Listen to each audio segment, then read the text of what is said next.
Genre: narrative nonfiction. Biblioburo: a true story from Colombia. Jeanette Winter: essential question. How can people help out in their community? Read about a man who travels to bring books to faraway villages that have none. Deep in the jungles of Colombia, there lives a man who loves books. His name is Luis. As soon as he reads one book, he brings home another. Soon the house is filled with books. His wife, Diana, grumbles. "What are we going to do? Eat books with our rice?" Luis thinks long and hard. At last, an idea pops into his head. "I can bring my books into the faraway hills to share with those who have none. One burro could carry books, and another could carry me, and more books." Luis buys 2 sturdy little burros. He names them Alpha and Beto. He builds crates to hang on their backs and paints signs. Biblioburo, the burro library. Then Diana fills the crates with books. Every week, Luis and Alpha and Beto set off across the countryside to faraway villages in the lonely hills. This week, they travel to El Tormento. Stop and check. Ask and answer questions. Why are Luis, Alpha, and Beto going to El Tormento? Go back to the text to find the answer. When the sun burns high in the sky, Luis and the burros stop at a stream to drink the cool water. After they have their fill, Beto balks. Luis pulls and pulls on Beto's reins, but Beto won't budge. "The children are waiting for us."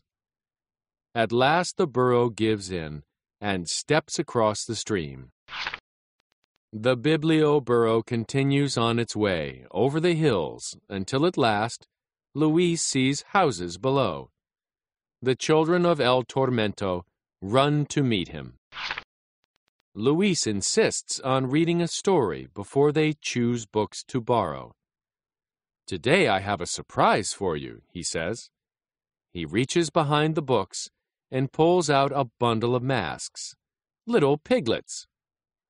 "Put on a mask, and I'll read you a tale about pigs once upon a time." When the story ends, it's time for everyone to choose a book. The children hold their books close as they say goodbye and walk home. Luis and Alpha and Beto head back over and around the hills, across the grasslands and streams, and into the sunset. Stop and check. Reread.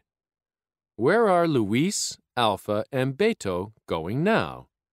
Reread to check your understanding. At home, Luis feeds his hungry burros, and Diana feeds her hungry husband. But then, instead of sleeping, Luis picks up his book and reads deep into the night. And far away in the hills, candles and lanterns burn as the children read borrowed books deep into their night, too. About the author and illustrator.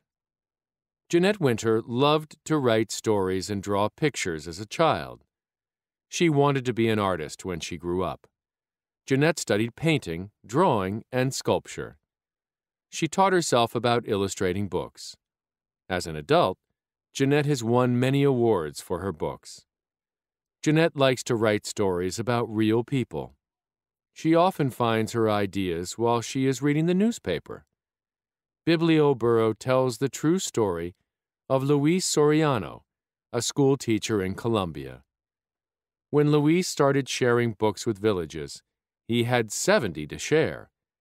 Now he has over 4,800 books to loan. Author's purpose. Why do you think Jeanette tells Luis's story?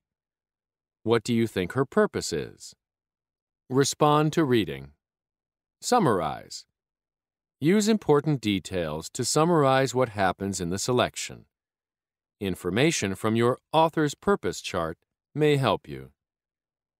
Text evidence. How do you know Biblioburro is narrative nonfiction?